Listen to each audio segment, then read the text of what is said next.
Hey, what's up everyone? Morey Croson here, and today we're going to be going over how to increase your arm speed as a quarterback, and we're going to start the video right now.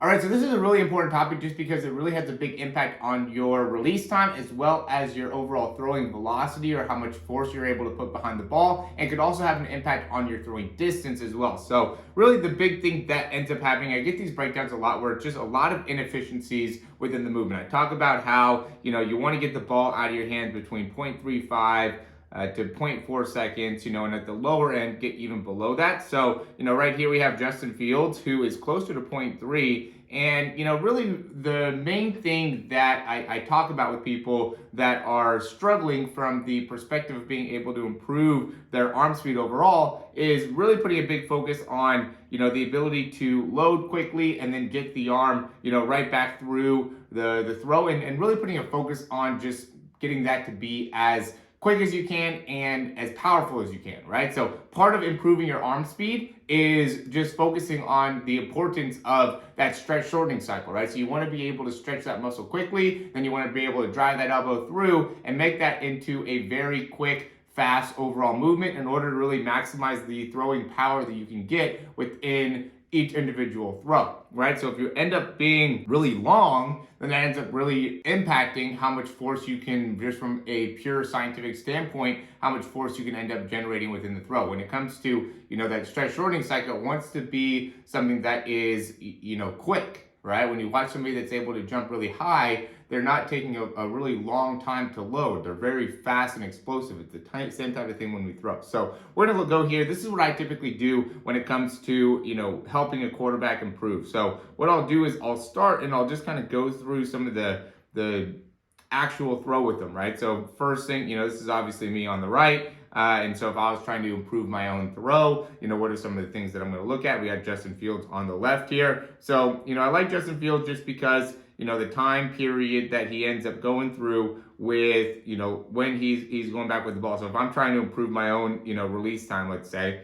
so we can see here, it's 0.60 in the timestamp, 0.57 for me. Okay, what stands out is he's got the elbow higher at a quicker rate, and he's also got the ball higher at a quicker rate, right? So if I'm trying to improve how fast I can get the ball out of my hands, that's what I'm going to look at first. And then typically I go through in a 0.1 timestamp, right? So I'll go from that 0.6 to now 0.67, right? So now this is where he's at, this is where I'm at. You can see a couple differences, right? The elbow is a lot higher for him. The nose of the football is a lot higher for me. I have the nose of the football down. I have the elbow a lot lower. But in terms of, kind of body position, things like that, and I'm really making this video. I did this a little while ago, but I'm really putting a bigger focus on my lower body and everything. But anyway, so that's 0.1, and this is, so now that's 0.1 seconds through, and then we'll go another 0.1 here.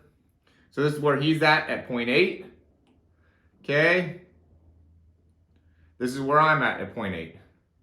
Right, so again, we're at similar positions within the throw. He's, looks better from the upper body perspective. He's also more closed with that front shoulder, right? So these are all things that we would want to be looking at, okay? And now from here, we can see how fast he drives that elbow through. So he's at 0.9 here, where I'm here at 0.87, right? So in that same time, this is really where he made a big difference within his throw that separates his throw from my throw. I'm going to quickly interrupt this video just to say, if you like the information, go ahead and click that thumbs up, subscribe down below, and we'll hop right back into it. Right, you can see my hand and elbow are a lot further behind, where he's all the way out in front in a lot better position overall. So I really need to work on my transition phase. As I go from here to here, I got to be able to do that faster, right? I'm a little bit slow in getting my arm through, so now I'm behind. Right, so when I get to that position, well, I'm throwing it here at between 9.0 and 9.4, so I'm probably at about a point, 9.2-ish or so. Okay, where he's getting the ball out of his hands already in that same time period, right? So he's within that same 9.1 to 9, so he's probably at 0.92 as well. But for him, that 0.92 makes it so his release time is 0.32, right? How fast he's able to get the ball out of his hands, where mine's 0.35.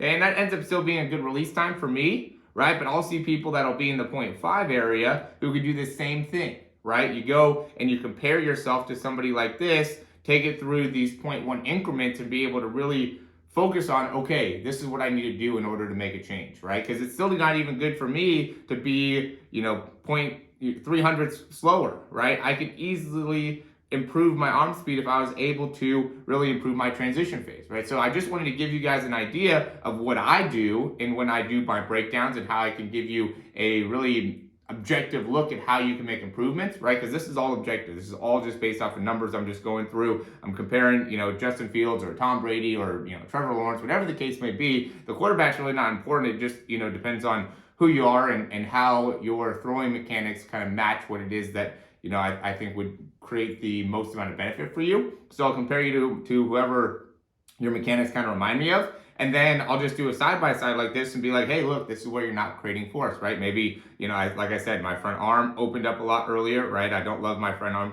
position in comparison to his front arm position. Again, I was doing something for my lower body here, so I purposely wasn't doing a great job with my lower body, but that would be another thing that would stand out, right? He had a lot better weight shift. I didn't have a great weight shift. I purposely took a short step, but my weight shift wasn't great, right? So I'd look at those types of things and be able to say, okay, these are the differences. This is what we can work on. Here's some drills. Here's some exercise. This is what we got to do. But point is that we want to utilize the information that a lot of these top quarterbacks have to be able to improve your arm speed, right? To be able to improve your throwing velocity, to be able to improve your release time. All this stuff makes a big difference when it comes to being able to perform at that high of a level, right? You're not going to be able to perform at a high level if you're doing mistakes that high school quarterbacks do, right? You want to be really performing at a high level by being able to emulate some of the things that top NFL quarterbacks do, or NFL quarterbacks in general are doing, or top college quarterbacks are doing. Those are the things that you want to get into, because that is a whole nother level of athlete. That's another whole nother level of quarterback. That's a whole nother level of precision that you want to be able to hold yourself to in order to really perform at the highest level. In my opinion, if you're not comparing yourself to the top quarterbacks, then you're really not going to be able to get into that same type of category, right? So it's the same idea with, like be around the 5 most successful people are going to dictate where it is that you end up, living your life.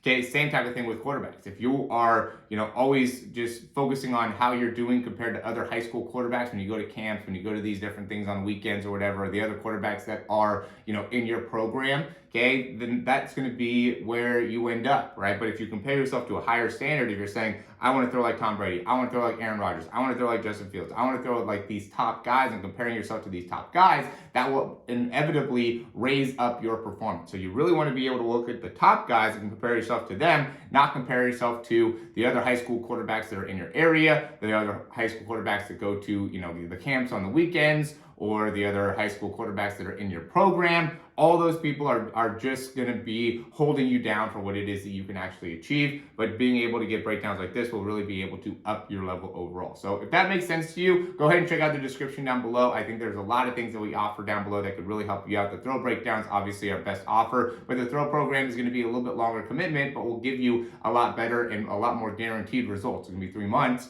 but it'll give you a lot more guaranteed results. We also have an in-season program. All that is down in the description. As always, guys, thanks for watching. If you like the information, click that thumbs up, subscribe down below, and we'll talk to you soon.